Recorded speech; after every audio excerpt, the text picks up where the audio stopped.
Yeah, we're live. Hi, guys.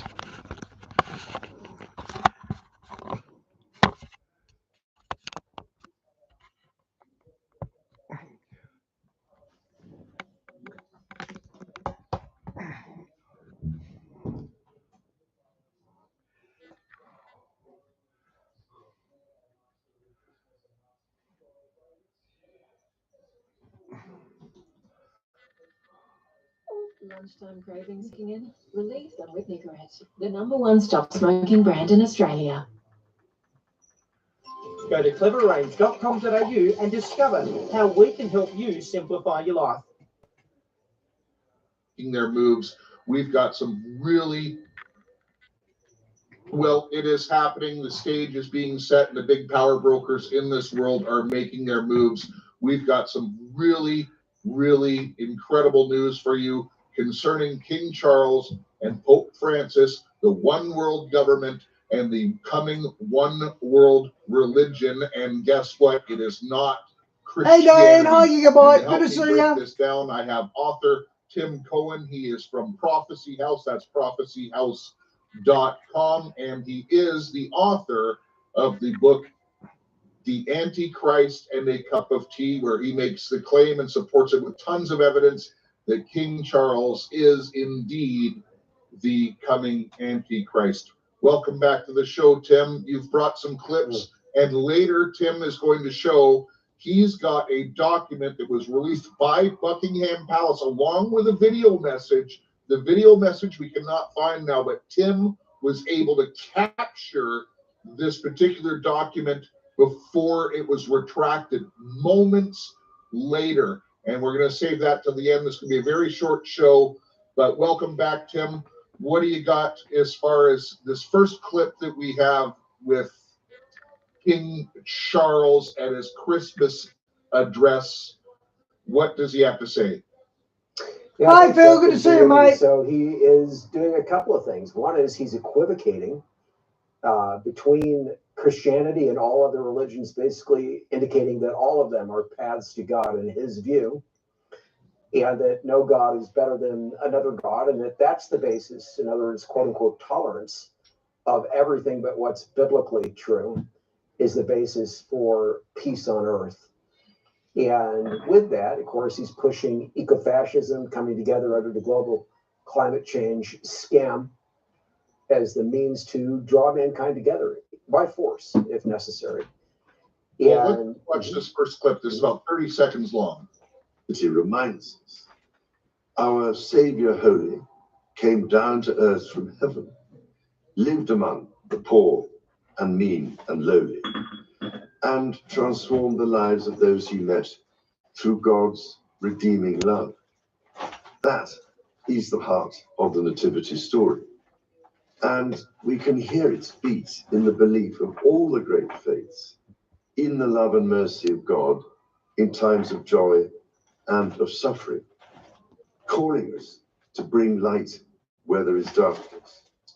Oh, calling us to bring light where there is darkness. So that's from any Hey, Johnny, good to see you. quote unquote, in Charles' view, meaning any of the great Satanist leaders who are religious in the world. He's equivocating between them and Christianity. And as it turns out, the Pope, the final Pope, perhaps, of the Roman Catholic Church, did exactly the same thing at Christmas time in 2024, almost as if it were alongside Charles.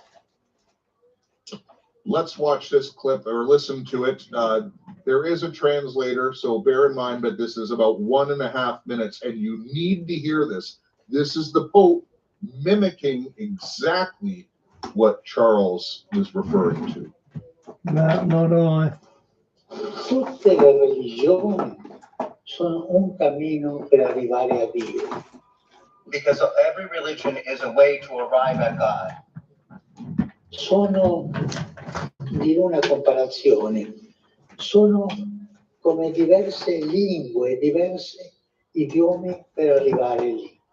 Sort of a comparison, an example would be they're sort of like different languages in order to arrive at God.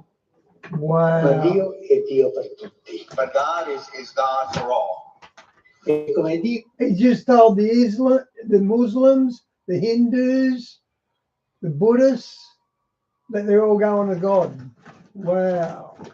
Dio è Dio per tutti, noi siamo tutti figli di Dio. And if God is God for all, then we're all sons and daughters of God. Ma il mio Dio è più importante del tuo. But my God is more important than your God. È vero quello? Is that true? C'è un solo Dio. Wow. E noi sono idioti, cammino, Diane, if that's true about the angel pattern, wow. lingue per arrivare a Dio. There's only one God, and each of us is a language, so to speak, in order to arrive at God. Qualcuno Sikh, qualcuno musulmano, qualcuno hindi, qualcuno cristiano, Hindu, ma sono Christian. diversi cammini. There are different paths. Anderson? What we're seeing, Jeff, very clearly at this point is the partnership between Charles as the Antichrist foretold in biblical apocalyptic prophecy and perhaps the final Pope of Rome. And I pointed out in both editions of the Antichrist and the Cup of Tea, 1998's first edition and this one on the screen, which we can see from 2024, that the final Pope of the Roman Catholic Church is likely to serve as the false prophet alongside the Antichrist, both under the devil. And Charles is over what is today only describable as an apostate Anglican communion from the top, while the Pope is over what has always been described as an heretical, cultic, quote unquote, Christian church from the top. And now these two are partnering together. Shawnee, I 100% believe the Pope is the false prophet, the one from the Bible, the false prophet. That's Francis. He's even got Gog in his name, the Goglio. He's the false prophet. Let's bring up that document that you were able to capture that was removed from Buckingham Palace. Tim, tell us what it reads. In fact, it's short enough. Would you be willing to read the entire thing? At Bunnings, we work really hard to bring you the lowest prices every day. And when we say lowest prices, we mean it. Where do you find it? I love to. So this, by the way, I need to just say was released on December 25th, last year, 2024, officially from Buckingham Palace. And it is an official call to global governance through the World Economic Forum and its Great Reset agenda, which I've pointed out in many interviews is actually Charles' agenda. He is over the WEF, and Klaus Schwab, the founder of the World Economic Forum, reports to Charles as one of his knights, literally. Diane, when I was a kid, people caught the measles and chickenpox. It didn't make the news. It was just a childhood disease that you caught. The Great Reset. And now the measles hit the headlines. Was announced by Charles from the World Economic Forum personally just years ago. And so now, last year, Christmas Day, 2024, this is the release from Buckingham Palace. His Majesty the King's Christmas message to the world and his annual Christmas message to the nation and the Commonwealth. His Majesty King Charles III has shared a poignant and urgent call to action addressing what he describes as, quote, the defining challenge of our age, end quote. And of course, that is the need to come around climate change and so forth for the world to come together. Now, continuing, speaking from the Fitzrovia Chapel in London, His Majesty expressed deep concern over the systemic threats facing humanity, including climate change, pandemics, economic inequality, and escalating global political instability. In his remarks, the King emphasized the need for unprecedented global unity and cooperation, urging nations to embrace a collective vision for the future. Now, this is Charles speaking, quote, as we gather with loved ones this Christmas, let us remember that our shared humanity transcends borders and ideologies. It is only by embracing a global framework, a true partnership of nations as envisioned by the World Economic Forum's Great Reset, that's Charles' Great Reset, that we can address the profound challenges before us. The time has come to face an undeniable truth. The concept of absolute sovereignty, as we have long understood it, must evolve. Wow. Indeed, it must be dismantled for the good of humankind. A unified global governance is not merely... Diane, that'd have to be the first, wouldn't it? declaring a state emergency for an outbreak of diseases. That'd have to be a first, wouldn't it? I've never heard of that before. An ideal, it is a necessity if we are to safeguard the future of our planet and our people. The time for half measures has passed. Our survival demands courage, cooperation, and a willingness to embrace transformative change. If we do not act decisively, we risk a future of mankind by fragmentation, instability, and despair. End quote. The palace has also announced that the king will host a global forum in early 2025, convening leaders, thinkers, and innovators to discuss the practical implementation of this shared vision. Well, there you go, right from King Charles himself. No wonder they pulled that down, because it was a little bit too in your face, but they tell you what they want to know. Hey, look up Tim Cohen. His website is prophecyhouse.com. You can also find him on social media, Facebook. Okay, I got his latest.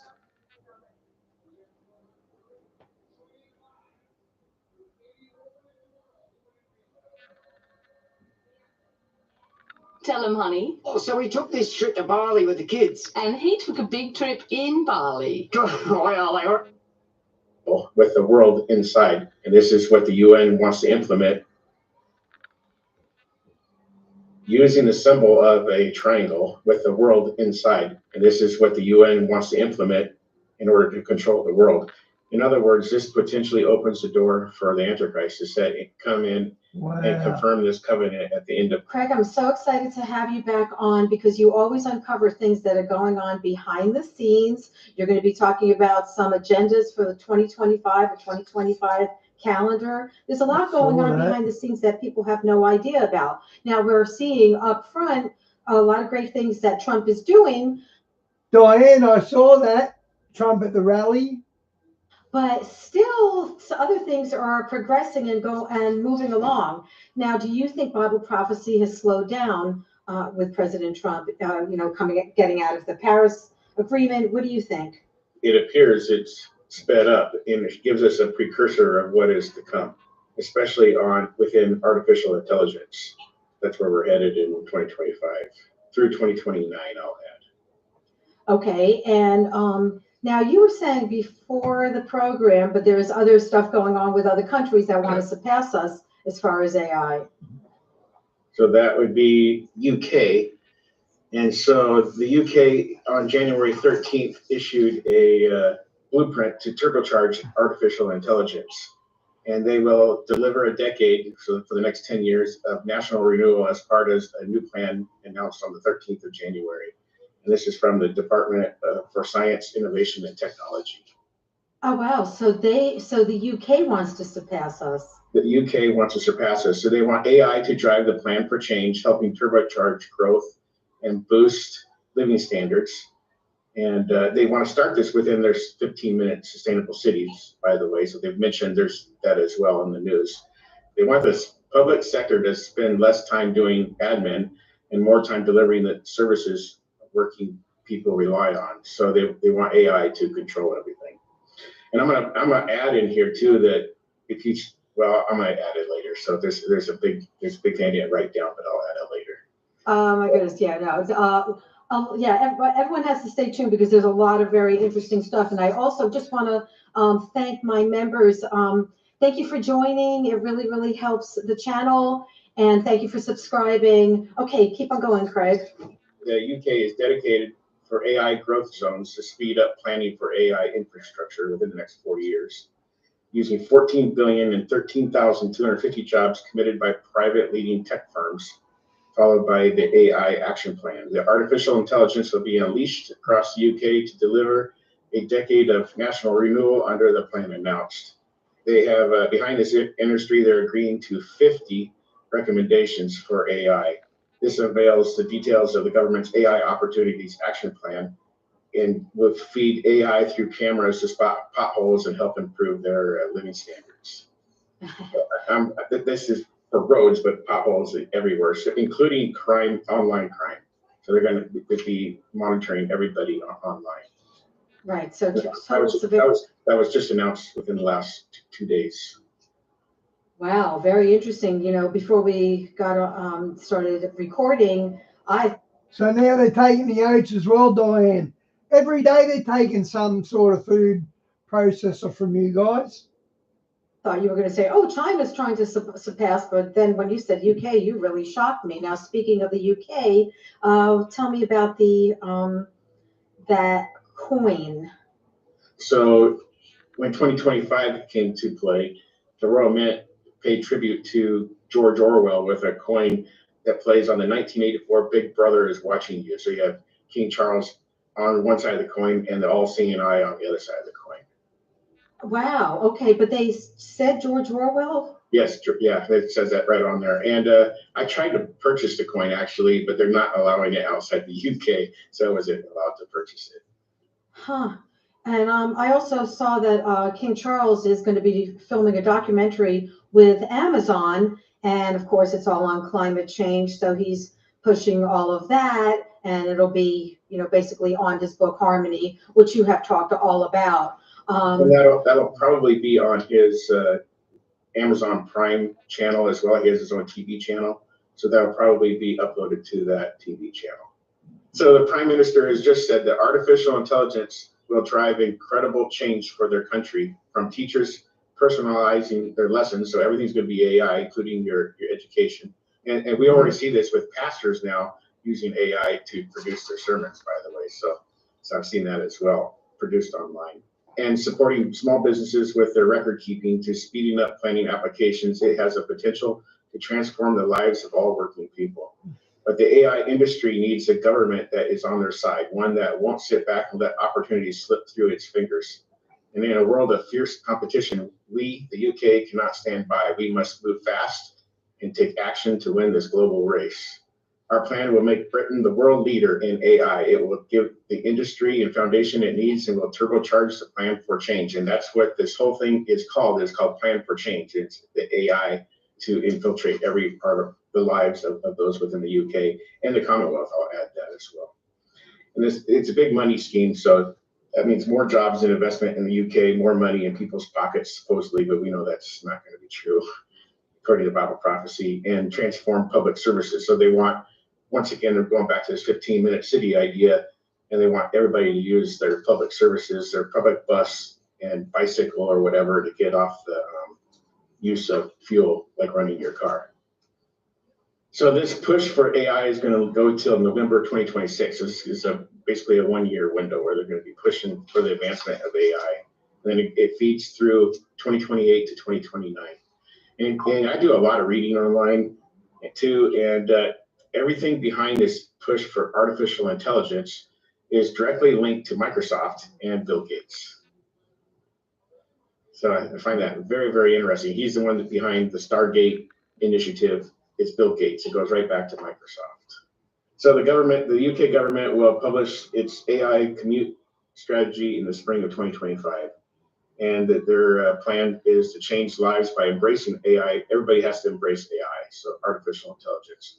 And they want to secure the future with AI. And then they have all these 50 recommendations. So set out within the next 6 months, a long-term plan for the UK's AI infrastructure needs to be backed by a 10-year investment commitment. And they want it done by 2030 because by 2030, they'll set their leader in place, the Antichrist. Right, right. So there's a lot going on between now and 2030. There's a lot of things going behind the scenes. So it's by 2030. It's not during 2030 or after 2030. It's by 2030, they want this thing set up. So mid to late 2029 is when they want their leader in place. So that's why we've seen this 2030 goal repeated over and over and over again. It's probably appears to be their agenda to set up the world government. So all this push for AI is by the spring or summer of 2025 to launch. And at the latest, one of the later ones is expand the Turing AI fellowships offer, and that's by autumn of 2026. So here we have our one-year window of pushing this infrastructure for AI to be fully established within 4 years. But how would that impact the everyday person's life then? For one, they want to use more fossil fuels, including coal, according to Trump. So this is Trump's side of it, but according to Trump, use more fossil fuels and the energy to be made on site, like China is doing. So he's copycatting China for these AI Of the data centers? of the data centers, yeah. Which, by the way, I live by one, so I can just drive by it and take a picture of it, and have the whole thing can operate off of diesel. But now they want to make it 100% that it just runs off of diesel or coal or nuclear on site. Okay, so it's like sounding, it's just so very interesting because it's so against opposite. It's so opposite of the 2030 agenda. But yeah, why am I trying to make sense out of these people? And then it'll raise, what it'll actually do is raise the energy prices for everybody that has to rely on energy today. So electricity or whatever is going to raise their electrical rates because they're using more of it. Wow, Shawnee, that ocean in Africa forming. I'll play that after this one's over. That looks really stunning. So they're going to say there's a shortage, and then the price goes up. Do you feel that'll happen in the United States too? That would happen in the United States too. It'd be worldwide. And then one of the final points is to drive AI adoption across the whole country. This is for the UK. And the delivery time is initially summer of 2025, then continuous. So they want this AI fully adopted by the summer of 2025. So basically then the UK would be, the people would be totally under surveillance, and for us right now, we're enjoying freedoms. But now in the United States, can you talk about, unless, are you finished with that, or do you want to? No, there's one more major thing. So on July 8th through the 11th at the UN, there'll be an AI for Good Global Summit event in Geneva, Switzerland. So the UN meets for this AI for the Good Summit to push this artificial intelligence in the summer of 2025. So I find that very, very interesting, because we've talked about that in a previous video, AI for the Good. And here they are pushing it for July 8th through the 11th, they're going to establish it. Okay, now speaking of 15-minute cities, even with President Trump being president, it just seems like people like, okay, the LA, Karen, the mayor, with everything that's gone on there, with everything that's gone on in Western North Carolina, they're still talking about building 15-minute cities there. I mean, Karen Bass, said Pacific Palisades will be rebuilt by an outside consultant, and it's going to be more equitable and environmentally sustained. So it's like without, authorization from property owners. So it's like they're still pushing along, even though Trump has, gotten out of the Paris Agreement. Anything else you want to say regarding that? My opinion is the 15-minute city plan for like LA, Lahaina, for example, North Carolina, where they wanted a plan by 2030, and it took decades to build what they had before. And I don't see them with Lahaina. They've built completed two houses since the fire over a year ago. And so I don't see the progress being made that these things are going to happen. And with the tribulation so close and all the problems that are going to happen starting with day one of the tribulation, I don't see how they're going to be that successful with their 2030 15-minute cities. So they will, at some level, they will be. And the Antichrist, it says the Antichrist will succeed. So we know he'll have success with his plan to some level, but whether it's worldwide, I would say probably not, with all the trouble that will come day one of the tribulation. Trump made a speech at the World Economic Forum, and he's been saying that we're entering a golden age of America, but he's doing all the while he's touting his Project Stargate plan to make America the world capital of AI and crypto. And to me, this is a red flag what's coming in the tribulation. So I don't think we as Christians need to worry about it, but what's coming after Trump in the next administration can take this and totally flip it on Americans. And we know this will happen towards the end of the tribulation, where everybody must take a certification mark to buy or sell or into work, and show your status of taking something within your body. So that's where this is leading. So he's setting up for this inadvertently, and the next administration would change that, much like what happened in his first administration with what he took in the arm and it was forced under Joe Biden. He said Stargate's plan is to blanket America by doubling its capacity with new data centers, just like the UK. And this is to power the next generation of AI and So the question is, will this be used to weaponize the American people? And I would say in the future, yes. Right, right. There's a lot of good things with AI, just like the internet. There was like good things with the internet, but then there's going to be bad things. But what you brought up before too, like with Stargate and Bill Gates involved with that, it's just, yeah, the players involved in it are definitely very scary. And the World Economic Forum, their whole agenda for their January Davos meeting was on artificial intelligence, which is leading to COP30 in Brazil, where they're going to address these issues once again.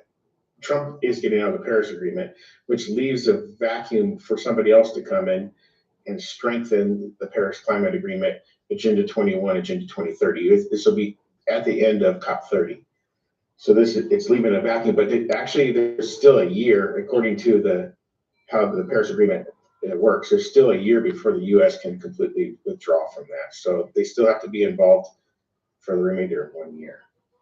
Yeah, now I found that interesting. Do you mind my just reading something about that? Yeah. Yeah, so I was looking at some implications of U.S. getting out of the Paris Agreement, and it talked about what you said, that it was still obligated for 1 more year, and so there was still some commitments, not because of Trump, but because of Biden. And also, I found this very interesting. They said that when Trump was president the first time, when he withdrew the U.S. from the Paris Agreement, it's, I was so excited when I heard about that, but then I didn't realize other people, other organizations, other governments were pushing even harder. So when you talked about like leaving a vacuum, and I understand it leaves a vacuum for the Antichrist, but it leaves this vacuum where these others want to fill it, because it said it created a leadership vacuum that was filled by other nations, state, local, and business leaders, and that gave them more momentum. So they're still pushing hard, because I was like thinking, when you look in the news, you don't see any of them being nervous about Trump getting out of the Paris Agreement, because they still know that they're pushing for their agenda. Anyway.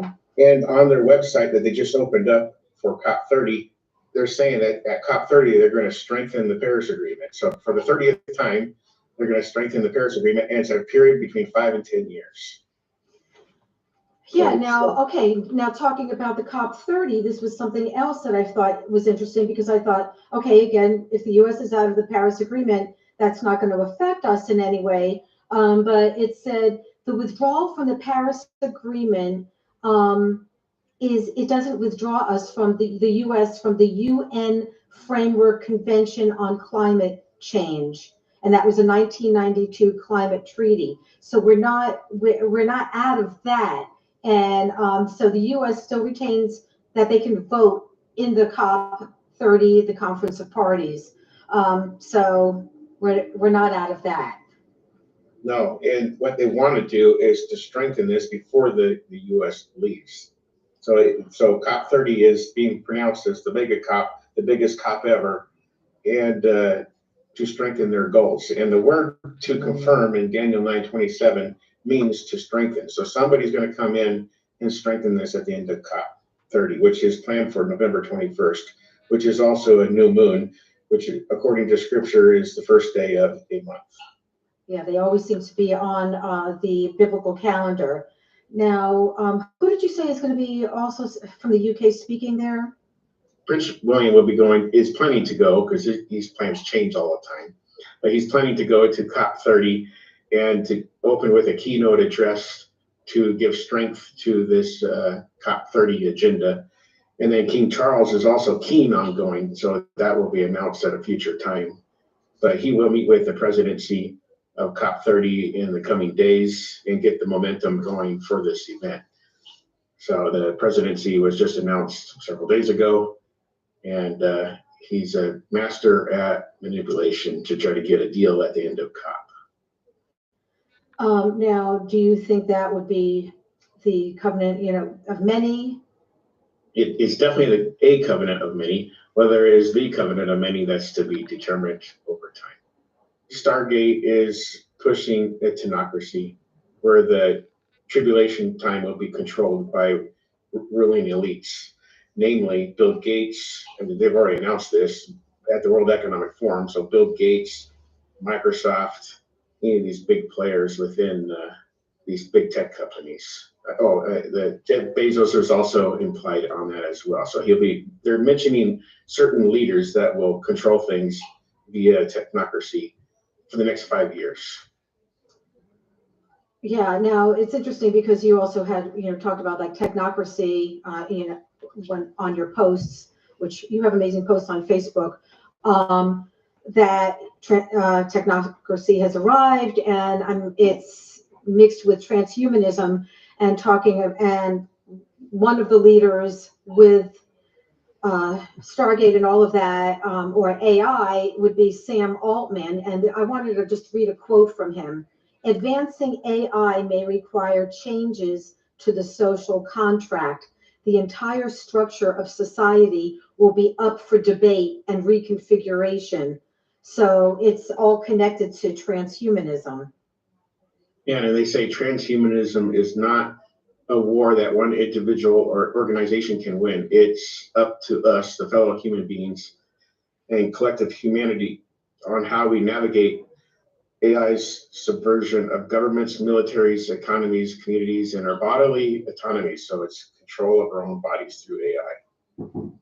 And so this was presented by the techno musicians, and specifically Anima is called End of Genesis. So they're using these biblical terms, and these shows have been going on throughout the whole world. And it began in Las Vegas the last week of December in 2024. And the group is called Afterlife, and refers to transhumanism as the second coming and the rise of Adam. And right on their website, they're teaching a man's true destiny is within himself, and he will know everything, both good and evil. So it's just like what we see in Genesis 1. Yeah. So basically, they're telling you you're going to be just like God if you embrace this AI. Yeah. That's exactly what they're saying. Right, and there's why so many people are going to want it, because they're going to present it too, like, oh, you won't be sick, or you can live forever. And there's websites online coming right now that are saying by 2030 that man will be immortal. That's the goal. And you kind of have to wonder when it says in Revelation that people will want to die because of all the trouble, and they'll call the rocks to fall on them, but they can't die. And it makes you wonder if they have taken something that causes them to not be able to die, just like the movies like we saw in the 80s. Well, and usually the movies are predictive programming of what they want for the future. And there's more with 2025 of the predictive programming that I'm going to get to, but keep on going. Well, it goes on, regardless of who is occupying the White House or who's occupying the UK Prime Minister position, the UN Global Peace System marches forward at full speed. The United Nations is calling on all governments around the world to fight climate change and other emergencies by mandating biometric digital ID systems, giving governments worldwide the ability to tag and track masses in their every move.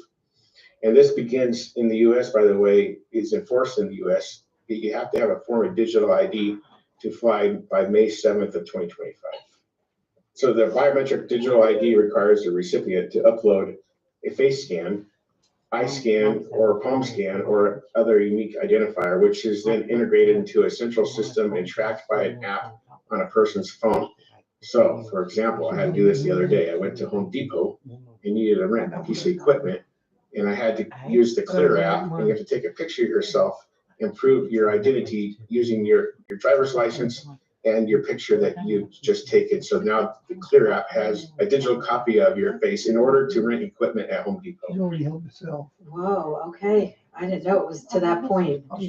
Yeah, I tried to get out of it, but you can't. So you cannot buy or sell unless you do this digital ID.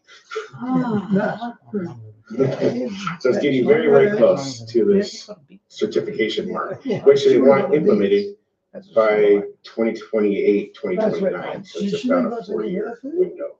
And they will have to report on it in 2028, I believe in 2028, or I believe at the UN, as far as the path for the future. Right, but meanwhile, the real ID enforcement is supposed to begin in May 2025. Yeah, May 7th of 2025.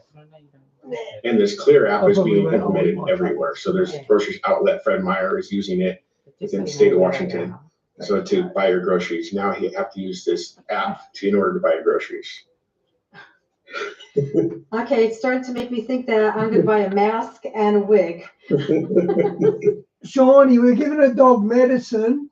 She hasn't coughed since, she hasn't done that really bad cough since she's been to the vet, which was about 5 or 6 days ago. So yeah, it's not going to heal. They said it's not going to heal. But was it a week ago? Was it? Okay, yeah. Last Tuesday. Yeah, she hasn't done it for a week, so she's better. But it won't be healed. We just got it under control with the meds. And then we're gonna get some exercise. Eventually, Jim recently got MYOB, automating admin for better work-life balance. Now sparks are flying with his wife Dee at John's cooking class. And morning tea is magnifique. Origin makes moving easy. Get half-price internet for 6 months when you move or switch your energy. I think a partner is exactly what you need. Oh no.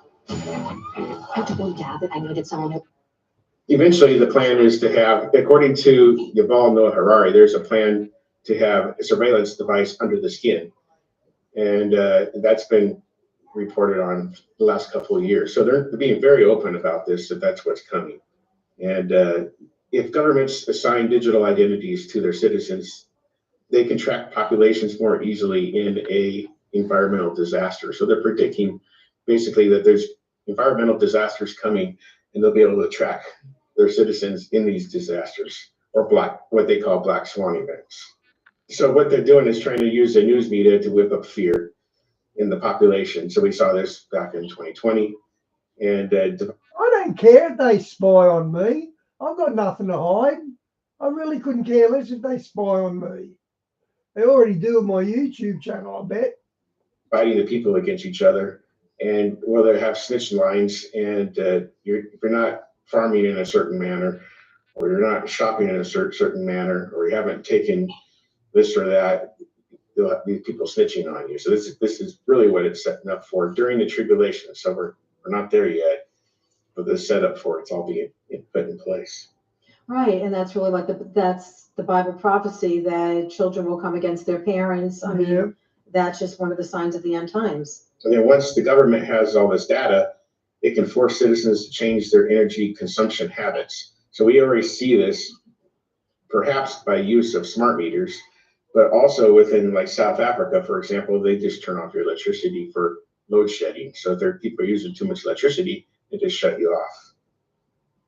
Wow.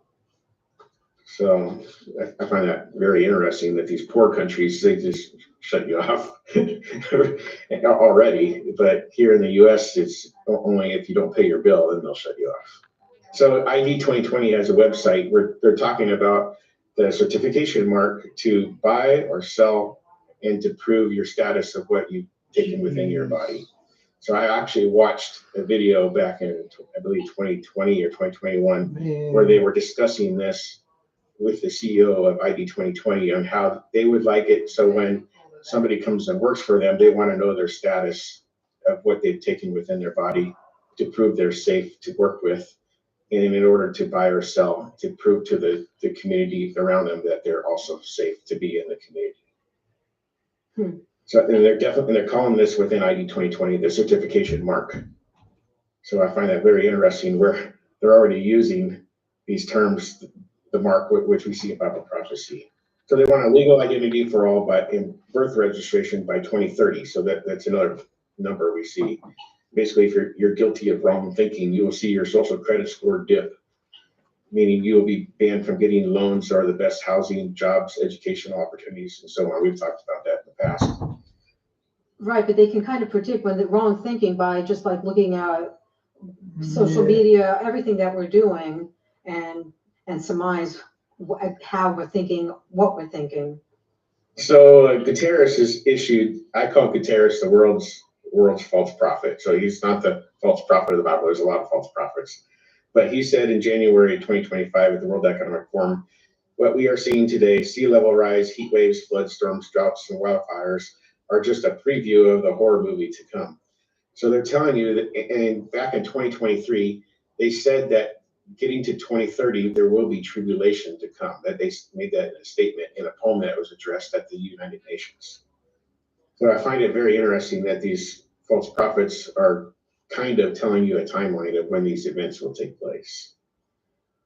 Right, and it's not just him, but like Bill Gates says, another pandemic is imminent, and the chance of a natural pandemic in the next 4 years is, I mean, it's like they're constantly saying things like that, and then Bill Gates is also saying that he sees a major war very soon.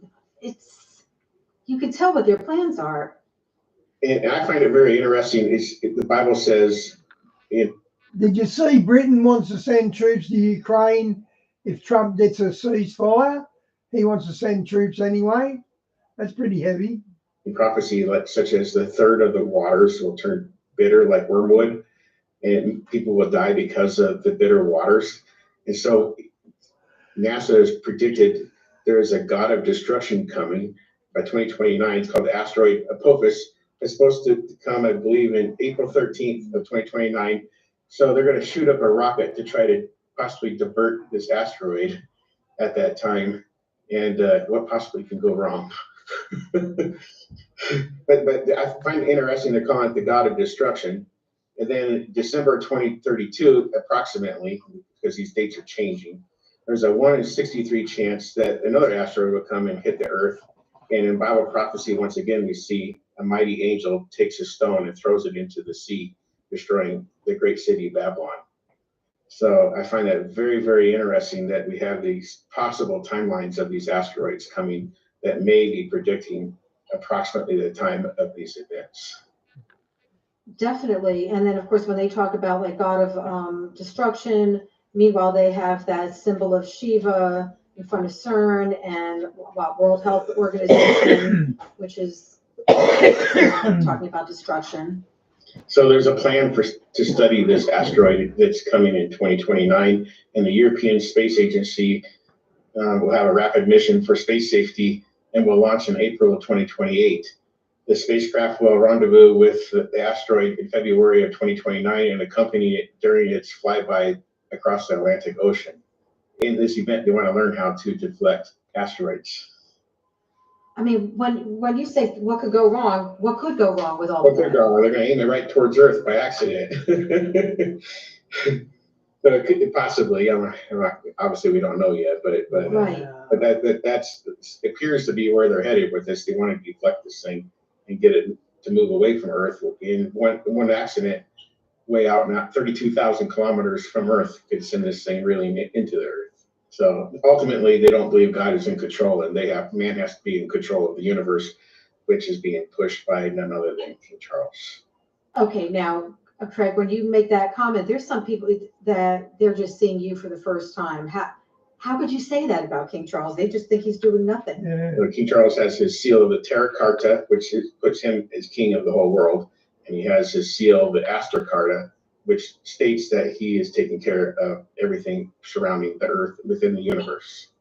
So it's his mission to take care of the universe, is what he is pushing. So basically, he's saying, I'm the Antichrist. I'm going to control the world. I'm going to control the universe. Okay, but again, people are going to go, but nobody's listening to him. Not yet, because he's a nobody, because he has no power. But the Bible says that the world will give him his power. So beginning Revelation 6:2, Daniel 9:27 is when he's given that power. So he has to confirm the covenant, and then that power is given to him. Right, and I'm going to put a link in the description of a different interview that you did with me where you showed all the reasons. 500 for 1 month, Diane. Why you believe he's the Antichrist, and there were a zillion reasons. And for anyone, saying, "Oh no, he can't be," well, watch that first, and then if you know of anyone else who has that many reasons that they could be the Antichrist, let us know. But keep on going, Craig. So basically, we have a covenant of many. I'm not going to say this is the covenant of many, but we have a covenant of many coming November 21st at COP30 in Belém, Pará, Brazil. So I want to specify that Belém is the Portuguese word for the city of Bethlehem. So they want to confirm this covenant for the 30th time, Agenda 2030, within the city of Bethlehem, within the Amazon, because the Amazon is important to the whole world. Because of the whole thing with climate. That's the whole thing with climate change. Okay, now if people say, yeah, but we've had these other COP meetings, what has changed? Or what's been implemented? What's been implemented is they've taken your gas-powered lawnmowers off the market. So it's to get a push mower to mow your lawn, it's extremely hard to do. In California, you cannot get a gas-powered blower, a weed eater, or even a generator to produce your own electricity. So these things are being implemented. State of Washington's a little bit behind. State of Oregon's a little bit behind California, but this is being implemented nationally and throughout the whole world, especially in your higher end countries. Lower end countries are behind in this matter. Right, and other changes that we've seen is just, a push for people eating less meat and then. Diane, that's about our bill for 3 months, about $500. We keep on Getting hearing that bill. rid of your chickens. So if you go to Walmart, you have to be very, very careful what you buy, or you can buy meat that isn't actually meat. So I actually did that, and I bought meat. It's like, oh, it's chicken. So I bought the chicken, took it home, and then read the label. When I got home, I realized it was fake chicken. So I gave it to my cats and my dog, and they refused to eat it too. So wow. So Smart animals. Yeah, my animals are smarter than some humans. Try to throw it away. Right, but and then we also see the push for with the farmers, they're not allowed to do a lot of things that that are healthy for plants and animals. They're just pushing all these things, so we won't have healthy food. Yes, but it's a lot of GMO food. So the labels now on the food, they're telling you if it's bad food. So I would say, I don't know, it's kind of getting hard to shop after you read all the labels. Like most of the food on the markets is not healthy for you.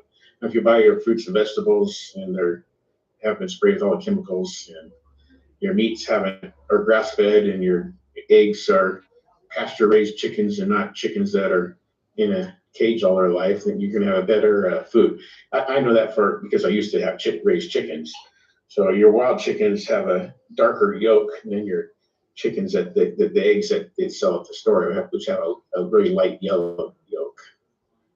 So yeah, it's better to find some local farmers. And even I found this out because I do eat a lot of organic fruit and vegetables. And now I'm finding out that they're spraying it with this Apeel stuff, maybe APEEL, and that's chemicals.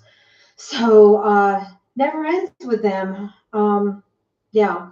Well, Bill Gates thinks there's another pandemic that's imminent, and he says there's a 10 to 15% chance that there'll be another one within the next 4 years, and that global unrest could spark a major war with another pandemic within the next 25 years. So he's kind of telling a broad stroke, saying between the next 4 and 25 years, there's a greater one coming.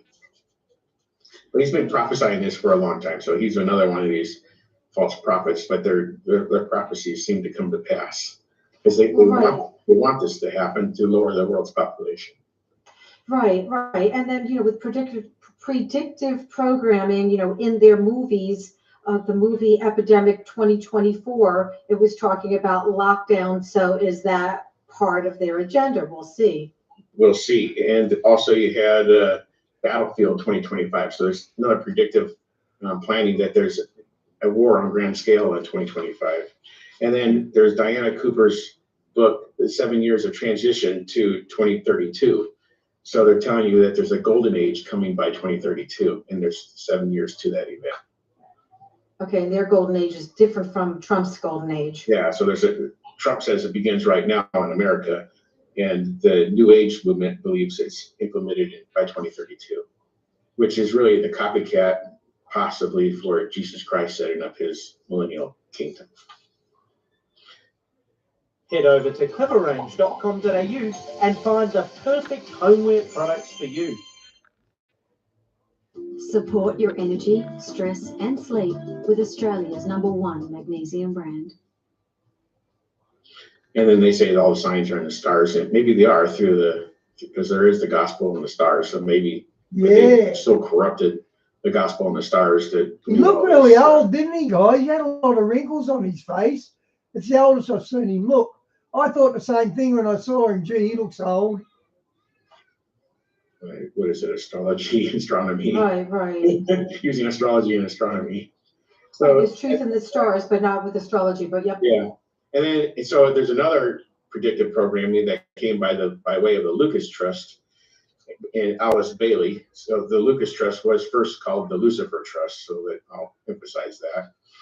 And by 2025, she said that there's a new kingdom way of that everything will change in 2025. 2025 is the cutoff date for humanity to recognize that we are divine souls. If we cannot, then a catastrophe like Atlantis will necessarily follow. So she believed that there'll be a catastrophe that will follow 2025 if we don't recognize that we are divine souls, a God within ourselves. And that's with Lucis Trust. How long ago was that? Trust with Alice Bailey. So that's basically who's behind the United Nations. Wow, 2,340 earthquakes in 24 hours, Diane. Wow. So how many years ago was that said? I don't know. Yeah, but that would have been a while ago. So for them, for them to be talking about the year 2025. So I find that very, very interesting. Here we have this predictive programming once again for 2025 through none other than the Lucifer Trust. All this is calling for a planned catastrophe in 2025. And to sum it all up, biblically speaking, is lawlessness. And so the man of lawlessness is going to arrive here soon and reveal himself to the world. Now, to us Christians, we should know who he is if we are diligent and study, but the world's not going to know who he is until he's revealed.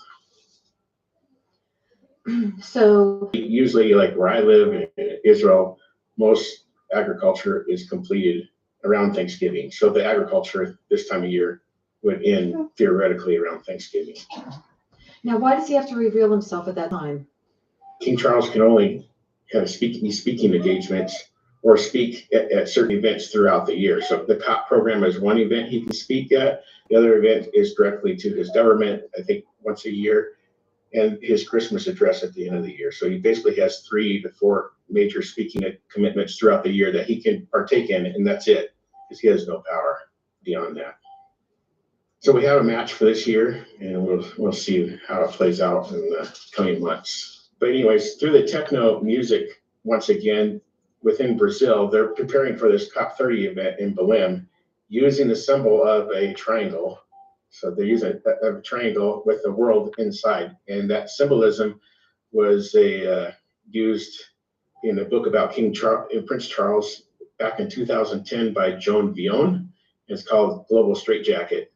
And this is what the UN wants to implement in order to control the world. And now to push this COP30 event, they're using that exact same symbol in Brazil through the techno musician ALOC. And so ALOC has these pyramid shows going on, stating the future is ancestral. And it's a global call for sustainability at COP30. And at his first event, he had 1 million people show up at his concert in Belém, Brazil. Huh. Okay, and so interesting that's their symbol, but it's interesting that Joan Vion had said something about that because she also. Yeah, you can picture her book right there. And then picture what's going on in Belém, and it's this exact same symbol. Right, and Joan Vion also thought that that Prince Charles would be the Antichrist, and she had insider information because she worked as a reporter within the UN, so she was going to these meetings, these COP meetings, for several years, and saw what Prince Charles at that time was pushing in a backdoor approach. So we have the experienced climate negotiator for this event is Andre Correa do Lago. He will preside over the COP30 summit. He will meet with, like I said, he'll meet with King Charles here shortly. And he's expected to draw scores of world leaders to Brazil, but not including Donald Trump. So Donald Trump probably won't go to this event. We'll see. Because he's declared withdrawal from the Paris Climate Agreement, even though we will have our people there. So, and Israel will also play a huge role at this event, revealing the innovation for the future. So as reported from the World Economic Forum, when anybody steps back from this momentum, this COP momentum, it creates a vacuum where others will benefit from. In other words, this potentially opens the door for the Antichrist to come in and confirm this covenant at the end of COP, whatever that covenant is, and to strengthen it among all parties. And that would include the United States. COP30 is set to be the most powerful and most consequential climate summit in history. Their plan is to use fresh targets under the Paris Agreement to cut greenhouse gas emissions in line of limiting global temperature rises of 2 degrees Celsius above pre-industrial levels. So we already know Donald Trump's going to react to this and say no, but he's still pushing the AI side of that. Right, So, which people would say he has to because he has to compete with other nations. But, yeah, he has to compete against China and the UK. Right, but still the implications of AI are not great. So, but yeah. So what will happen at COP30 is the question, and the answers are the countries will update their NDCs, their contributions to the 2030 agenda, and there will be discussions in the Early Warning of All initiative, which aims to improve national early warning signs of disastrous events. So they're getting ready for the tribulation. Wow, they'll find out where all the money is, Diane.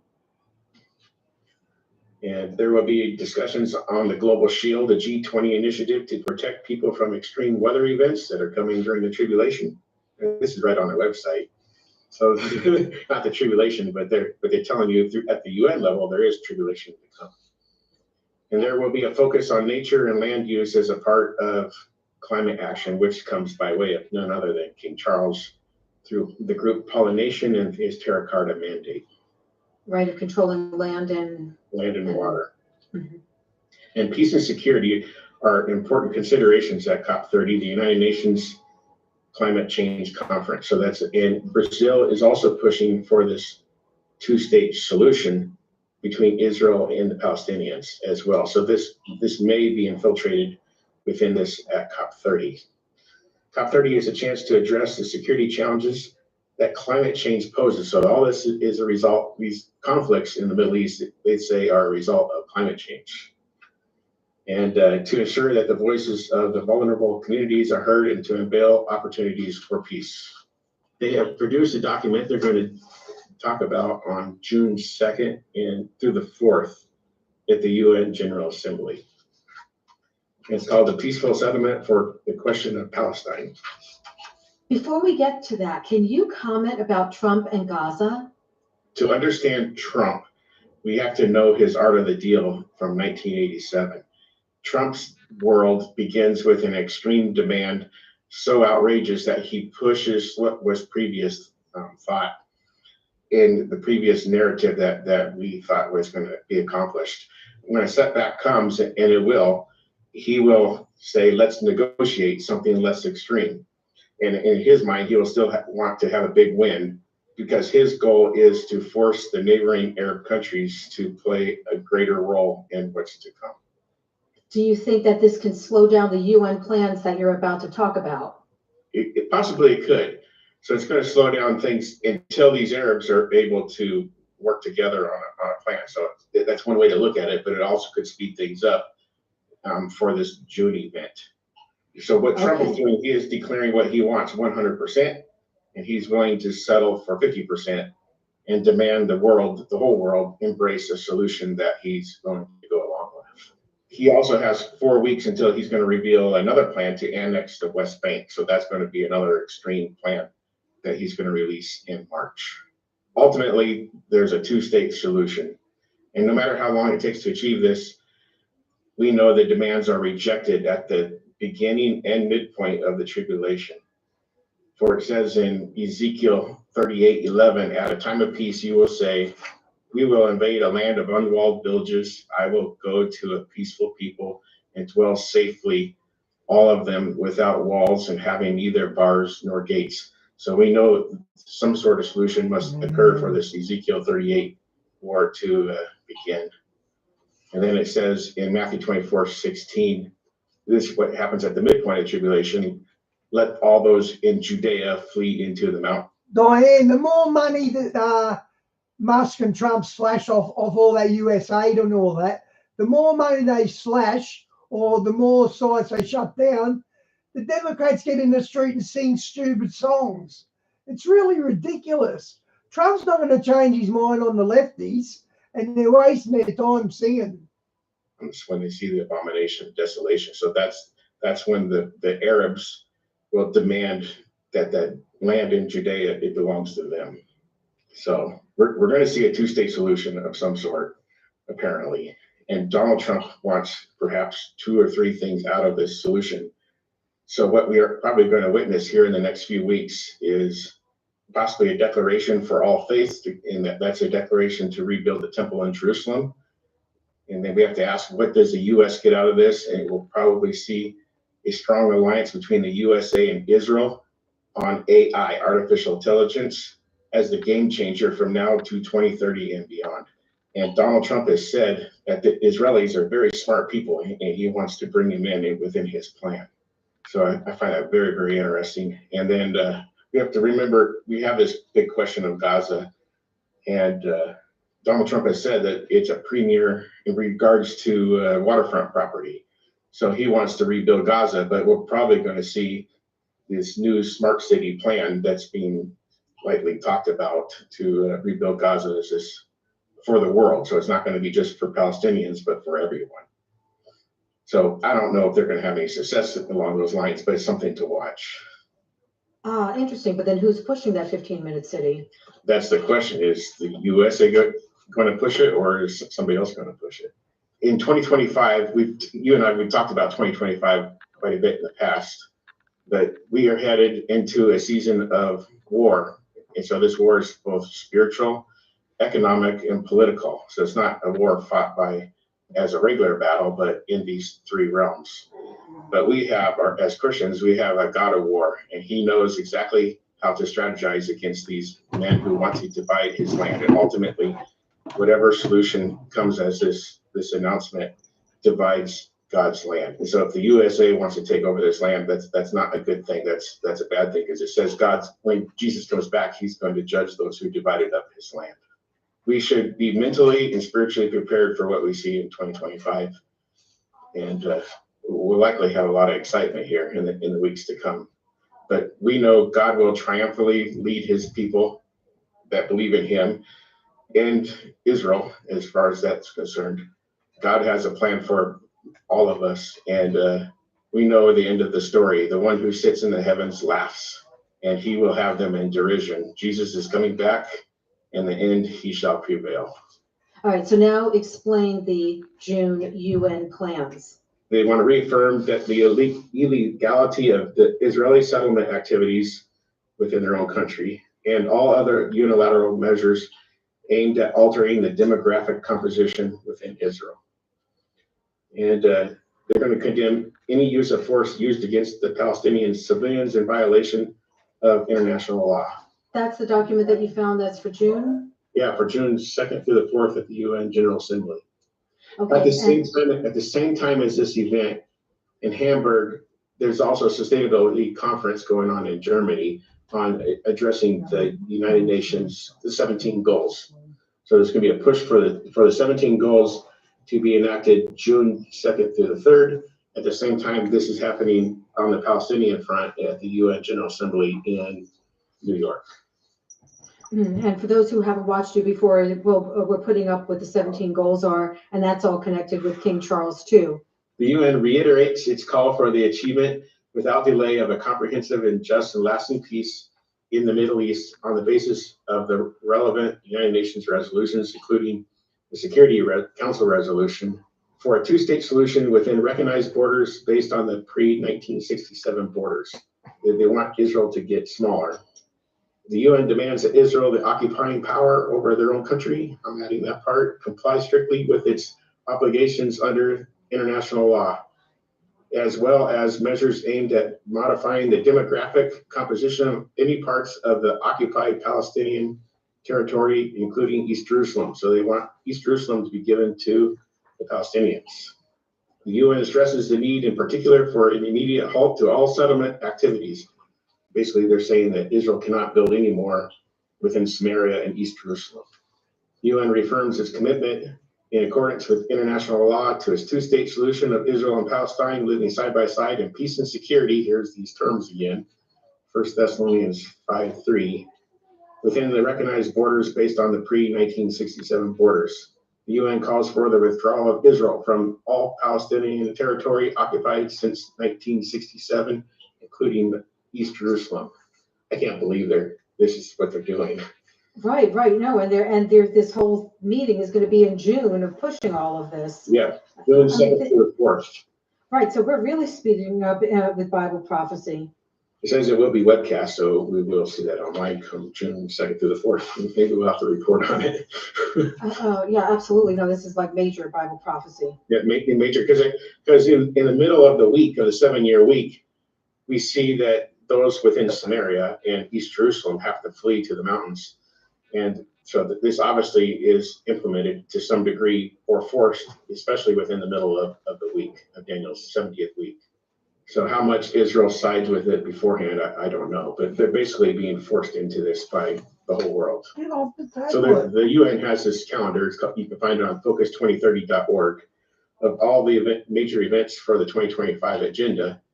So there's too many to mention, but March 5th through the 7th, there's a World Sustainable Development Summit in New Delhi, India. April 7th is World Health Day. So we'll have a lot of discussion on the coming pandemics. Oh, wait a minute. Now, as far as India, I thought that King Charles just went to India to meet with some leaders there. Yes, he did recently. India is pushing that. All countries are pushing the agenda in one form or another. The United States may not be pushed through at the government level under Donald Trump, but it's being pushed through the companies. So Microsoft, all your major grocery corporations, yeah. April 7th through the 11th is the 58th Commission on Population and Development, New York. Hi, Osnaby here. Good to see you. Wow, Diane, they funded Hokabore and whatever they're called. They went around kidnapping school kids, didn't they, in Africa? At the United Nations. So much more population control. September 10th to the 11th is the International Conference on Sustainable Development, Rome, Italy. This will be more likely have Pope Francis involved in this event. In fact, I know the Vatican will be involved in this event based on the time of year. So we have the false prophet, this religious false prophet pushing this sustainable development. And then September 25th is the 10th anniversary of the 2030 Agenda. So there'll be a big event at the UN on September 25th.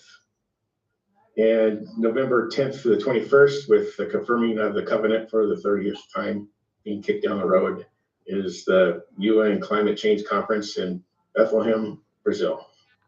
I find that very interesting that it's in a city called Bethlehem, where basically God came down and his son was born, which strengthened really his covenant with Abraham and his elect us Christians to live with him. But here we have a satanic agenda that's copycatting that with the same name, the city of Bethlehem, of the limb. So this is the new moon covenant that will happen on the 21st of November. And then December 12th, we have the 10th anniversary of the Paris Climate Agreement. So those are some of the highlights of this year's calendar. Okay, and Craig, what website was that from, the list of some of that highlights? Focus2030.org. At this event, September 10th to the 11th, it reminds me of the 5 portals that were opened by Pope Francis earlier this year. So he opened all these portals to open up a year of Jubilee. So he wants in 2025 debt to be forgiven worldwide. And the Vatican says these portals are. That sounds like the Great Reset to me. Directly to what will happen in Rome, Italy. It's on sustainable. These portals that he opened up is preparing for the event COP30. Right, now anything else you want to say as far as those portals, what some of them were, or? Well, the most interesting one was he opened the door to the prison to quote unquote set the captives free. So here we have this false prophet using the terms, biblical terms, once again, of setting the captives free, what Jesus Christ does for our salvation. Okay. So this event really at COP30 is to quote unquote set the captives free and for climate. So it's to save the world from their boast climate change. Which we can agree on Trump, there's no climate change going on. Right, no, he's definitely not interested in it. Craig, thank you for the update. Now, where can people find you and find your updates? My updates are on my Facebook page, Rapture Watchers by Craig Bong on Facebook. I'm also at Craig Bong 1573 YouTube. It's not been updated for a while, but I will be updating that from now on as we approach this COP event. And it's also Craig Bong on my personal Facebook page. Yep, and I'll have some of those links in the description. Okay, well, thank you so much. Okay, let's go to ocean forming in Africa. I think that come from Shawnee.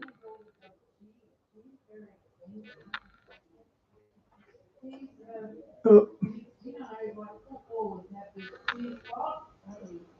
We'll check that out too. There it is.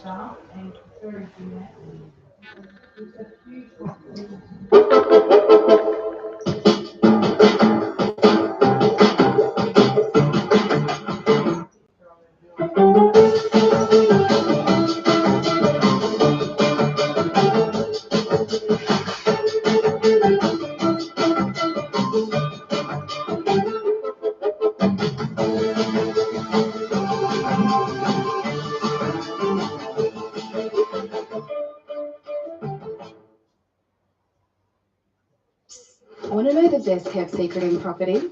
A deposit power bond will cover your deposit. So even if your cash Part, where fire rises from the depths and the very fabric of the earth is shifting. Scientists have been watching, leaders have been worrying. Having got here now, I wish we could stay 3-4 days, maybe even a week. This is just geologic heaven. Oh, that's just fantastic. And among them is former US President Donald Trump. His concerns? How this monumental event might reshape not just Africa, but the balance of power across the globe. This is just another sign of how the world is changing, and it's changing fast. This video explores the birth of a new ocean and the geopolitical ripples it will create. Now first, like always, be sure to hit the like button down below. It helps us out tremendously with the reach of this video. Thank you. September 2005, the Afar Depression, Ethiopia. The air is thick with dust and fear. In just 1 week, over 130 earthquakes shake the land, cracking the earth open. Villagers flee, leaving behind hope. And guys, don't forget that island in Greece, Santorini, I think it is, the one with the volcano about to blow. Homes that may never stand again. Then, the Dabahu volcano erupts. Fiery magma bursts through the surface, darkening the sky with ash. But this isn't just another volcanic event. It's something much bigger. The Earth is stretching, breaking, creating a rift that will never close. For geologists, it's a revelation. A process that should take millions of years is unfolding in mere days. Satellite images capture the Somali and Nubian plates, slowly pulling apart, signaling the birth of a future ocean. The East African Rift, a vast geological scar stretching over 3,000 kilometers, is a sign of what's to come.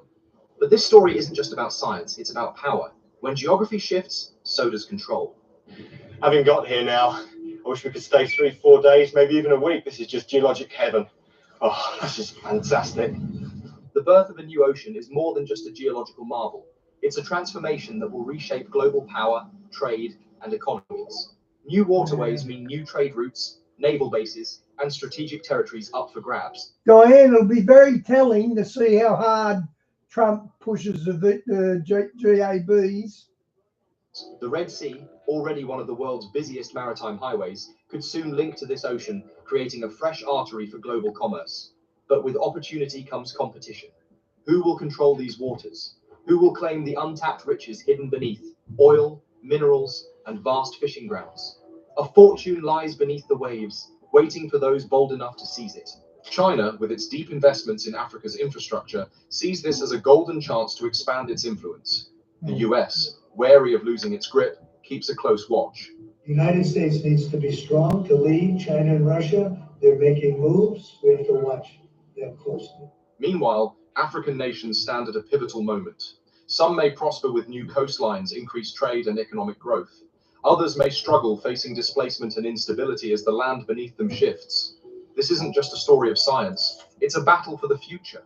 The world is changing, quite literally, and those who prepare will decide how the next chapter unfolds.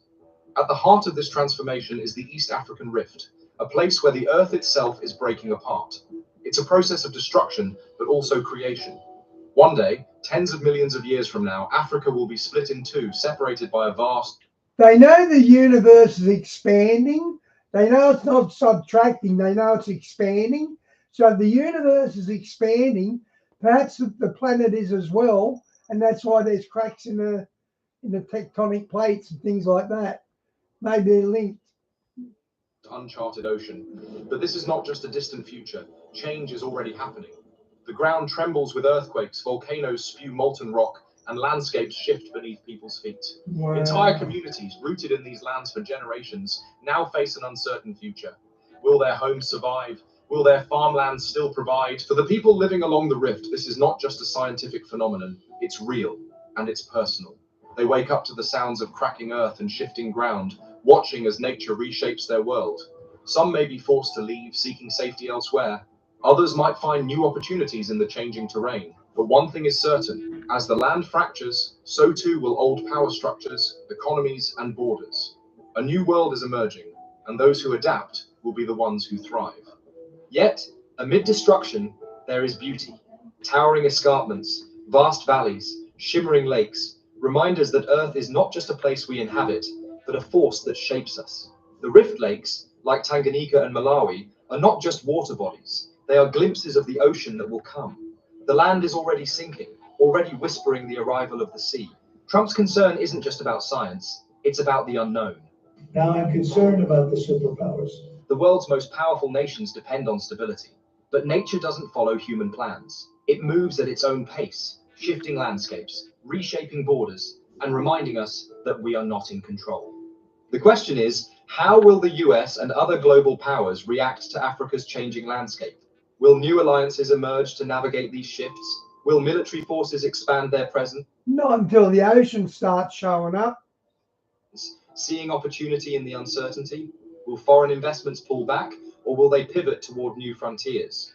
The balance of power is built on predictability, but when the ground itself is shifting, nothing is certain. For the people living along Africa's Great Rift Valley, this isn't some distant scientific theory, it's their reality. Every day, they witness the land beneath their feet changing in ways past generations never imagined. Rivers that once nourished farmlands are drying up or carving new paths through the terrain. The rains, once predictable, now come too late, too early, or not at all. Crops struggle under erratic weather, and the very ground that homes and villages rest upon is cracking, moving, reshaping itself. In some places, the earth splits apart, leaving deep scars that remind everyone nothing is permanent. Yet, this is not only a story of destruction, it is also a story of adaptation, of resilience, of possibility. Change is frightening, but it also brings opportunity. As the land fractures, new formations rise, lakes, valleys, and ecosystems waiting to be discovered. The very forces that threaten stability also create something new. What was once solid ground may one day become an inland sea. What was once farmland may give way to new industries, new economies, and new ways of life. Africa has endured immense changes throughout history, and time again, its people have found ways to survive and thrive.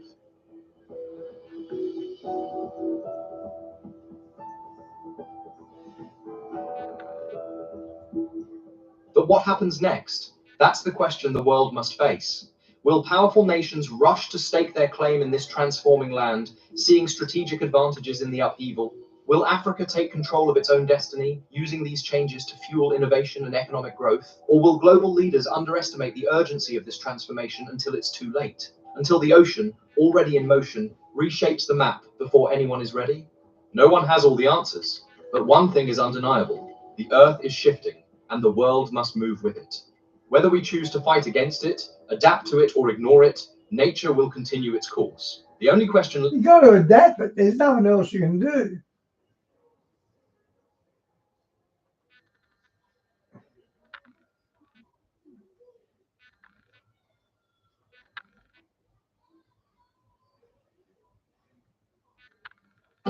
drive away with 10K this summer.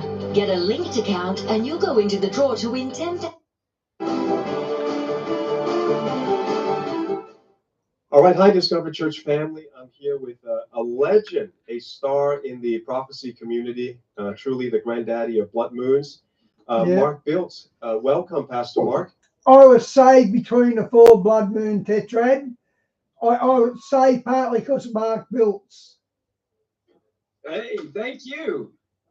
I feel for you that I feel that you did not get really all the credit that you deserved about the blood moon. You brought it to light for the body of Christ. I remember back then when I was just teaching about the Hebrew feasts, and that was considered like, not fully Christian somehow to go back to the Bible and say, maybe we should celebrate based on God's calendar. It was controversial back then, right? And then you matched it. You went beyond that and you matched it to solar and lunar eclipses. And you did that back in 2008. Exactly. Any comments on that? Well, it was just a lot of fun. It just blew me away. I was literally in my prayer closet, which was my walk-in closet in the bedroom. And God just downloaded, I need to put things on the biblical calendar. And when I did, and I looked at the history of everything, I was blown away.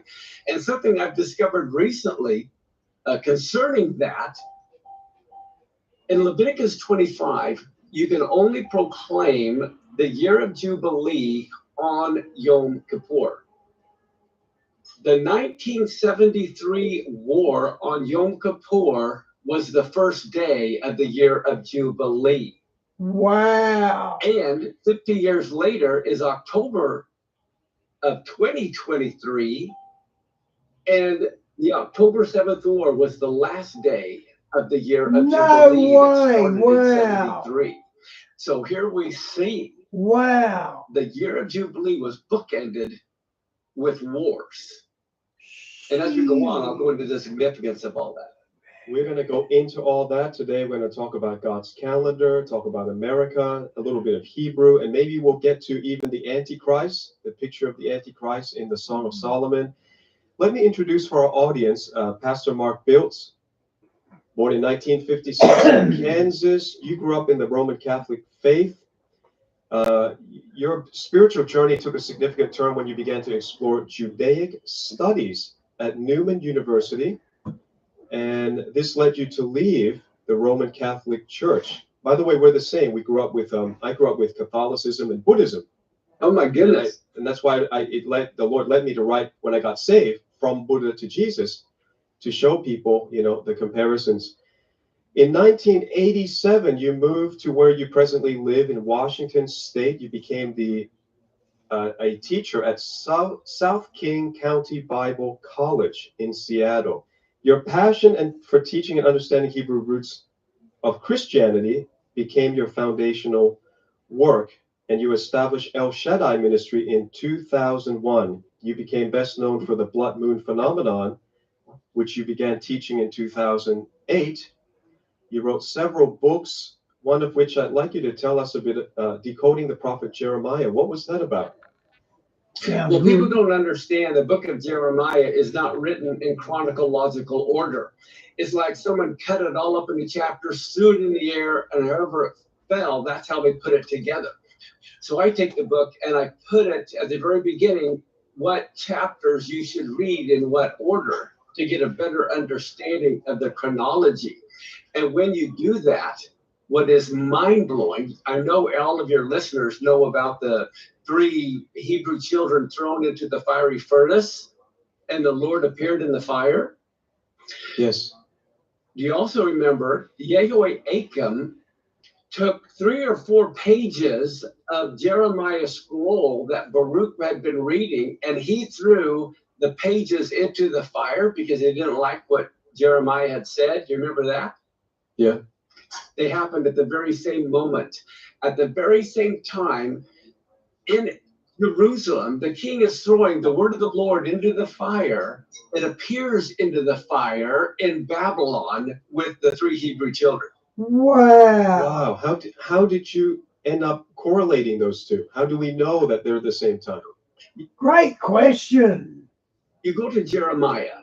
Okay, first off, it happened around Hanukkah. Okay, that's what is also very fascinating. Of course, Hanukkah hasn't happened yet, but God's calendar repeats over and over and over. But you see, it was when you follow Daniel and you tie Daniel and Jeremiah together, and you see what year it was. According to Jehoiakim, it was like his 5th year, and it was Nebuchadnezzar's 2nd year. And you look at when they get, taken to the country and all this, and you can tie it together that it was the very same year. The 5th year of Jehoiakim, that's why Nebuchadnezzar, he's throwing the word of the Lord in the fire. Okay, Shawnee, and God the word of the Lord bless. is appearing in the fire in Babylon. But you see all these things in my book. And then the book of Revelation is really it's an end time book, because there are over 600 verses in the Old Testament that the book of Revelation talks about. So if you read Revelation and you don't look at the 600 references in the Old Testament, how do you have any idea what you're really reading? And I list everywhere in the book of Jeremiah at the very end, I list all the places in the whole book of Revelation that is referring to the Old Testament. Wow. And this is in which book? Jeremiah, the prophet Jeremiah, decoding the prophet Jeremiah. Then I have decoding the Antichrist. But my most favorite is God's Day Timer, and then my latest America at War. Yes, which I have right here.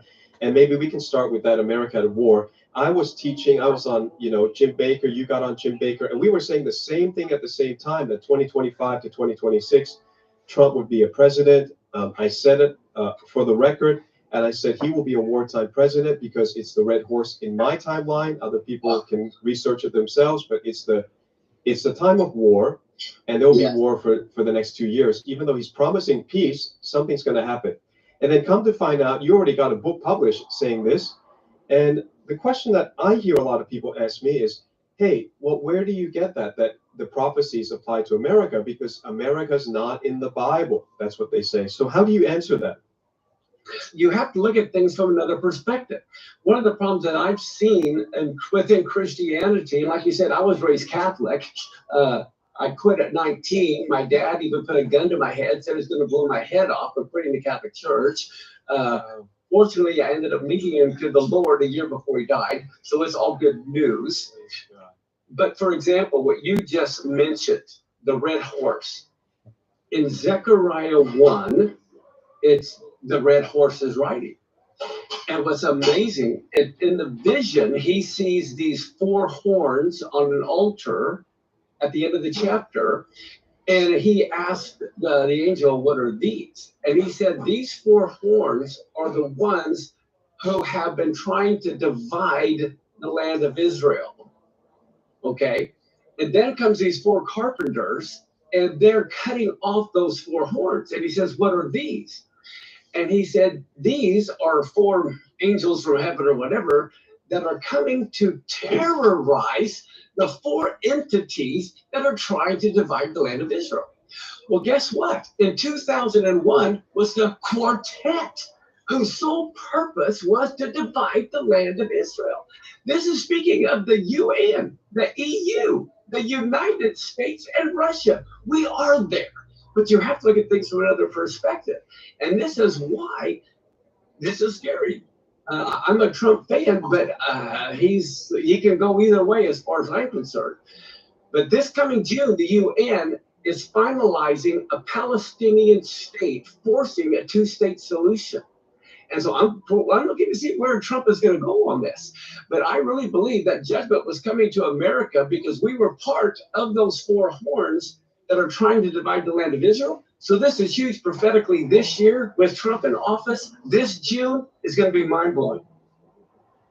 Yeah, I believe it. It's going to be surprising. And we cannot just rest on the fact that Trump's won. The body of Christ, either we lead this nation to revival or this nation's finished. The only solution for this nation is not Donald Trump. And we love him, pray for him. But the solution is revival. And we could be at the edge of a great awakening. But we do need Good night, Phil. God bless, mate. The Hebrew roots of our faith Huge. Right? It's such an important element to understanding end times, prophecy, the book of Revelation. Let's do something real, I'm sure it's real basic for you. The word Torah has been translated in the English Bible as law. And people have heard that, the law. And then they say, well, the law is done away with, so the Torah is done away with. I looked it up, and Orah, or the shortened form, is light. And the Tau, which I don't know if you say Tav or Tau, because I thought there's not a V in Hebrew. There is, but either way is fine. It depends if you're Ashkenazi or Sephardic. I see. Okay, so Tav is acceptable. So the Tav is the last letter that is so important for both our ministries, because the Tav is the sign. The sign. We are talking about signs of his coming. It's like God doesn't want to shock and awe you that boom, he came. So he says, here's a series of signs. Wake up, wake up, wake up, please. I'm coming, and the judgment day is coming. Get right with God through Jesus Christ. So the Tav is that sign. So wouldn't the Torah better mean, rather than the law, that it's the light of God is in the sign, or the light of God is in the cross? Because the sign is actually the cross. It's written like a cross in the old days. What do you make of this word Torah? It is the most amazing word in the Bible. And what's amazing is when you know every Hebrew letter is also a word.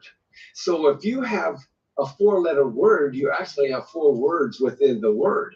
And so I like to say the Bible is compared to water, like the ocean. What is your relationship to the water? Do you want to just dip your toes in the ocean? Do you want to go out on a boat? Do you want to swim, snorkel, scuba dive? And so much of Christianity, I want them to get out of the kiddie pool and enjoy the ocean and go scuba diving. Wow. Well, like you said, the ancient letter Tav was our letter T. That's why it has the same sound, and it looked like a cross. Well, what's amazing, as you said, or is light, all right? In Hebrew, the first letter, the Tav, means the mark of the covenant, the sign. But did you know the letter Vav was a nail? Just like you nail 2 boards together, a nail in Hebrew, it's a conjunction. It's the word and, this and that. So you're bringing 2 things together. So it's a nail. The resh, you may know, means head, or the highest one. The letter He means to reveal. Hane, behold. So the very word Torah means the king, the head, nailed to a cross, being revealed. The very word Torah is revealing the highest one nailed to the cross. So, I mean, we just started on 4 letters, and we're going, wow. The word Torah is so much more than what the English word means, which is almost like rules. We're not talking about just a bunch of rules or regulations. It's instruction, like the operation manual on your car. It tells you how to run your car so it's more efficient. It means instruction. The first Torah was given to Adam and Eve. Don't touch that fruit. That was Torah. That's why in 2 Timothy 3:16, it says all scripture is given by inspiration of God, profitable for what? Torah. The New Testament is Torah. Torah means instruction. Amen. Oh, I like that. The New Testament is part of the Torah. Of course it is. It's instruction. And let me give you one quick word. Zion. I never knew Torah means instruction. There you go. You've been to Zion, right? Yes, the city of David, sure. Well, guess what? When David wrote the word Zion 1,000 years before Jesus was even born, you know, the Lord said we're to be fishers of men. Yeah. And he said, if I be lifted up, I'll catch all men. When David wrote the word Zion, the first letter, the tzadeh, is a fish hook, and it means to catch. The letter Nun is fish. So the very word Zion means to catch fish. The middle 2 letters are the bait on the hook. It's the Yud and the Vav. A hand and the nail will be the bait on the hook to catch the fish. So when David wrote the word Zion, he drew the picture of a fish hook, a hand, a nail, and a fish. Jesus is in everything. He's in every word. He's just in everything. It's amazing. Every phenomenon, in physics, in linguistics, Yes. in the Bible. It's just amazing. He is the ultimate centerpiece of everything. If people listening would understand that, we'd all fall on our knees and worship the Lord Jesus. Wow, even the word Zion, which, you know, they're making it into a bad word in English. They say, oh, you're a Zionist. Right. Well, that means Absolutely. you're a fisher of men through the hook of Jesus Christ. That's what you're saying. That's amazing. I love this. Pastor Mark, you're a wealth of knowledge. Now you're going to start enlightening our people on the calendar. This is what I love. The Lord had me write a book called The Divine Code, which I know people love to know codes. They love to understand the timeline. I just love anything to do with time. I'm engrossed, fascinated by it. Oh, we'll get along great. We already do. So this is now you've got a revelation about the Jubilee, which we had to kind of like warm people up to the feasts, right? The 7 feasts, it's there in the Bible. Then you add 2, then you're trying to get people to understand Jesus is there in Hanukkah in John chapter 10. And so like we've finally got Christians recognizing there are 9 feasts that are in the Bible, and we haven't been celebrating any of them except by coincidence. Coincidentally, Christmas is around Hanukkah, Easter is around Passover. So we're kind of getting there. But now you overlay the astronomical signs, then you overlay the Jubilee, and we've been counting the Jubilee wrong in your teaching. According to what you're saying it's not 50, it's every 49 years. Give us an understanding of this, because I know good, wonderful leaders in the prophecy movement that are counting 50 to 50 to 50. Right. And you're telling us to count 49 to 49 to 49. Give us a basic intro to this. Why do you say this? Okay, because that's what the Bible says to do. It says that you are to count 7 Sabbaths of years. That's 49 years. And that's all you're supposed to do. But then he says the 50th year is the year of Jubilee. What that means, the first year of the next 49 years is also the year of Jubilee. So the 50th year is always the Jubilee, but that 50th year is also the first year of the next 49.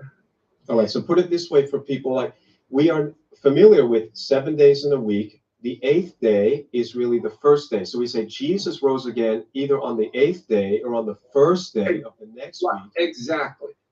All right, so that's not, so when it comes to weeks of days, it's not controversial, but when it comes to Jubilee, I've really just heard 50, 50, 50. You're saying go back 49, 49, 49, and Jubilee is the first year of the next Jubilee cycle.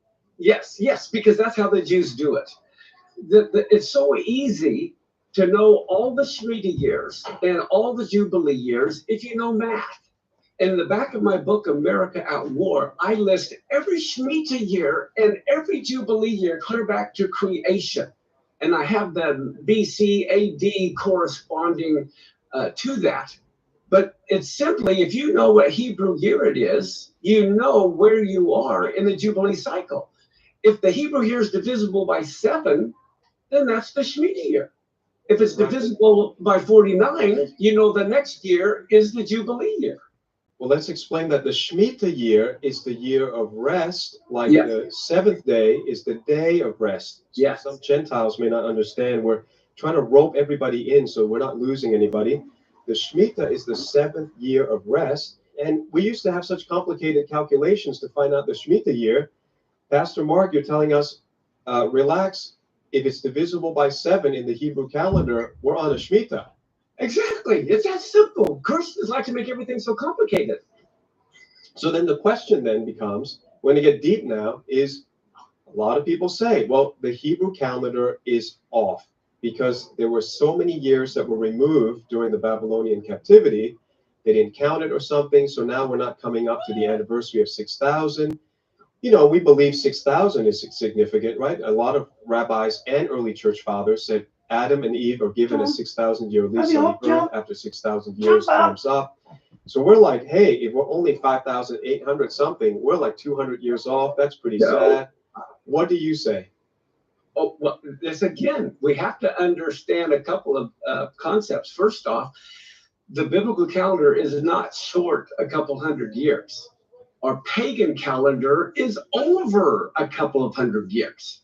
But here's the good news. If you remember, it's evening and morning, day one. Friday night starts the Sabbath, not Saturday morning, right? This is the year 5785. What that means is 5,000 years or 5 days have gone by, and we are 785 years into the 6th day. That means the day is 78% over. We are at sunset of the 7th day right now. The 7th day begins now because we are at sunset of the 6th day.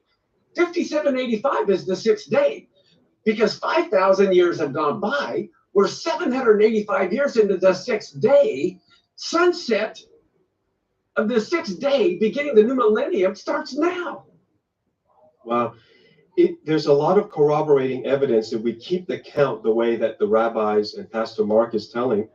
If you count from Adam, okay, year 1, and you go to Noah's flood, you're at 1656. And this is a significant number that I will do a whole teaching on another time. But even this number points to our time now.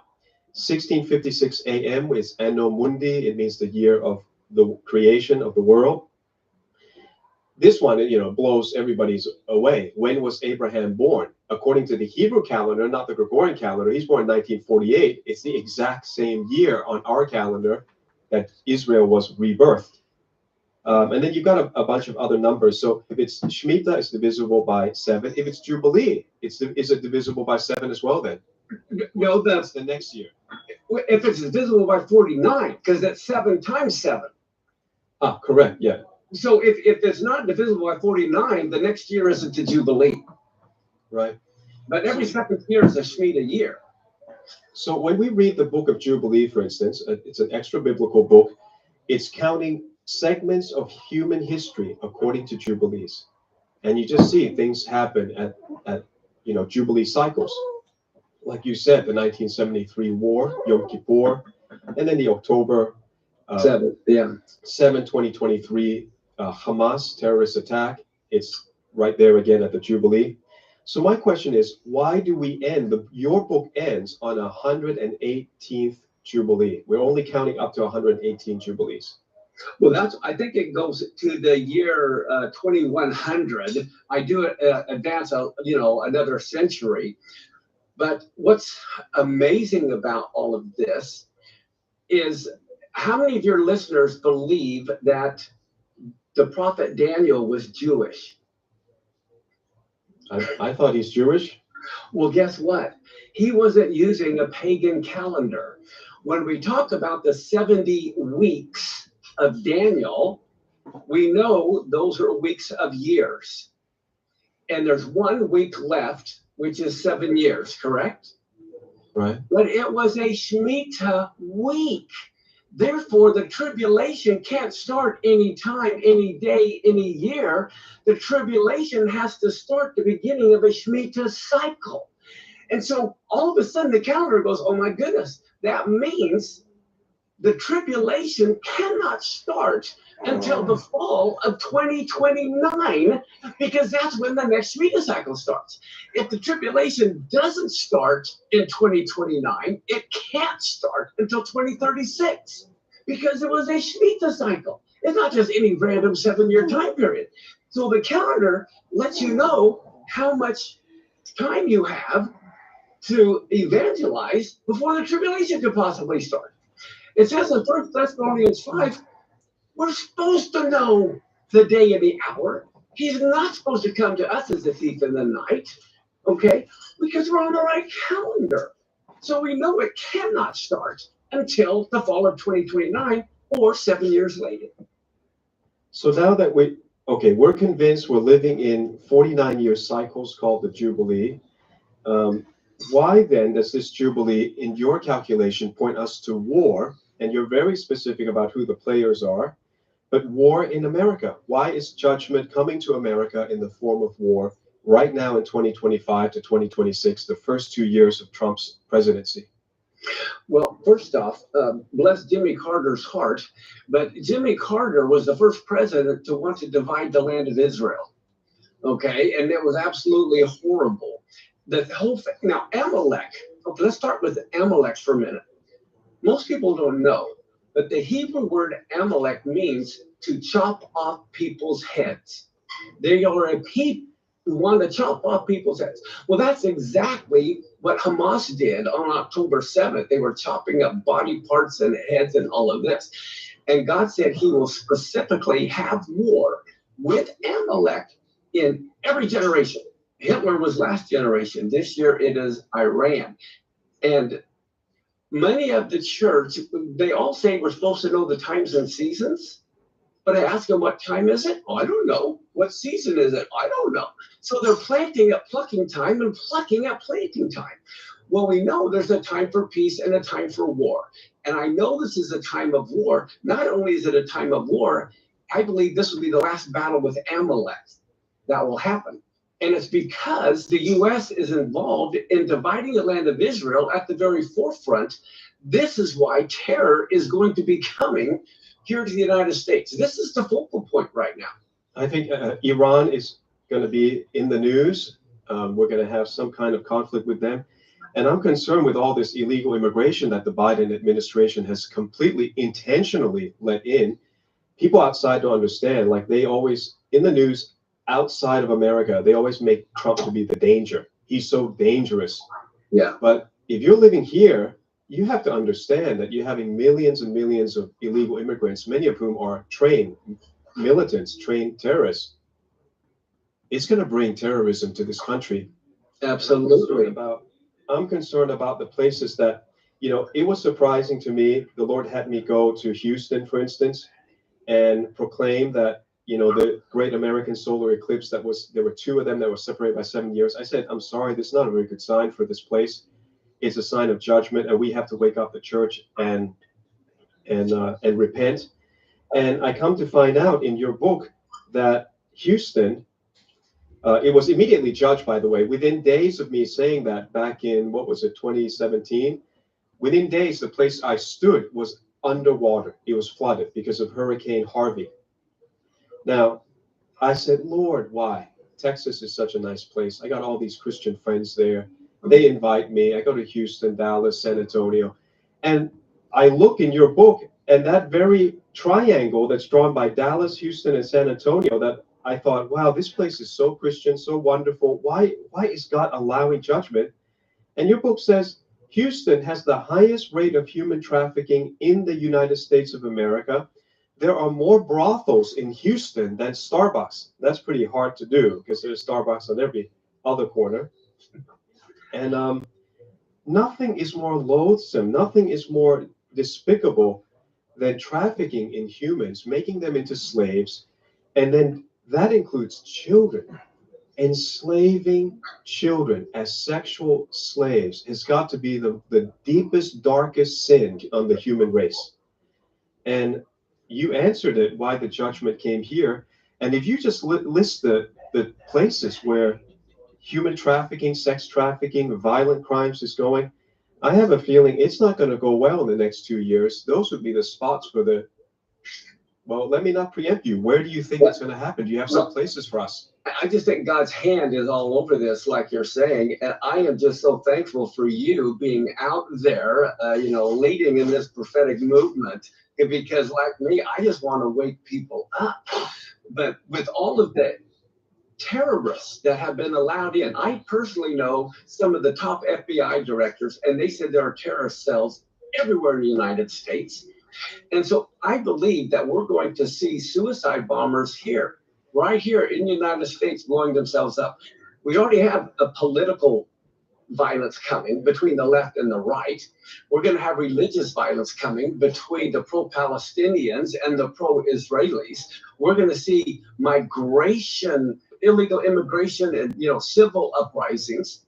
And I would not be surprised if in the next year China doesn't attack Taiwan, North Korea doesn't attack South Korea, And again, I think Iran is going to go after Israel again. But in my book, I mentioned on page 124, this was over a year ago, I said Iran would attack Israel in April. And that's exactly what happened because of Daniel 10. In Daniel 10, when you understand it, that's how I knew it would happen in April. And this blew away some of the head Ohad Tal, who's in the Knesset, one of the top military people. He looked at my book and was blown away, asking me, how did you know that? We in the intelligence community in Israel didn't even know that.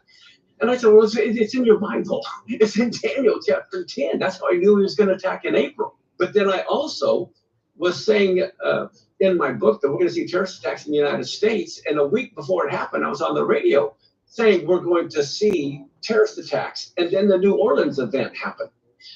Everything is unfolding. And it's Muslim, by the way, so people don't mix it all up. This is they say it's an American. So at first Trump thought it's an illegal immigrant. Turns out it's an American, and they say, see, Trump is spreading misinformation. So the fact is, he's an American who's been radicalized to what? Yeah. To Islam. His name is Muslim. And so what we're seeing is a war from Islam married to Marxism. Marxism and Islam join hands in the end time and create blood, shed blood and behead people. Can I read Daniel chapter 10 and you can elucidate for us? Oh, yeah, sure. Verse 12. Then he said unto me, fear not, Daniel, for from the first day that you did set your heart to understand and to humble. Is that wonderful? When we just decide to understand the Bible, God says, I'll start counting. I'll start counting is so significant. Our relationship to God is so significant. Just opening the Bible, he says, thank you. I'm going to start counting. You set your heart to understand and to humble yourself before your God. Your words were heard. Thank you, Lord. And I am come because of your words. But the prince of the kingdom of Persia withstood me 21 days. But lo, Michael, one of the chief princes of the chief angels, archangels, came to help me. And I was left over there beside the king of Persia. Now I am come to make you understand what shall befall your people in the end of days. Stop right there. Stop right there. Stop right there. Yep. That whole prophecy was for us. Yep. He says this is what's going to happen in the end time. So go ahead. So I want to tell you a little bit about 17. 17 is a combination of 5 and 12. 5 is grace, 12 is authority. That makes 17, right? What do you think grace and authority combined means? Victory. 7 plus 10. 7 is perfect, 10 is government, authority, justice. Perfect justice. That's called victory. 17 is victory. You should be laughing and rejoicing. Wow, I was born on the 17th of the 7th. Because your victory is nigh. Listen to all these things, these patterns of 17 that I put in the divine code. God began to flood the earth on the 17th day of the 2nd month. Noah's ark rested on Mount Ararat on the 17th day of the 7th month. Jesus resurrected on the 17th day of the 7th month in the Genesis calendar.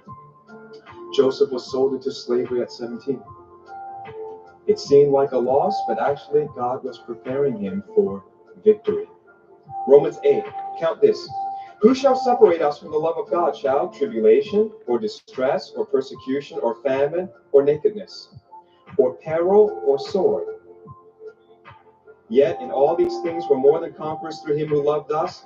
For I'm persuaded that, it continues, neither death, nor life, nor angels, nor principalities, nor powers, nor things present, nor things to come, nor height, nor depth, nor any other created thing, 17, shall be able to separate us from the love of God, which is in Christ Jesus, who rose again. 17. Wood obviously is a fantastic book too. Just that analytical perspective and just how how numbers are such an important component of your life, and this puts them together as a why you might be thinking a certain way about a number, and there's a divine realization that that every number stands for something. Are you ready yet?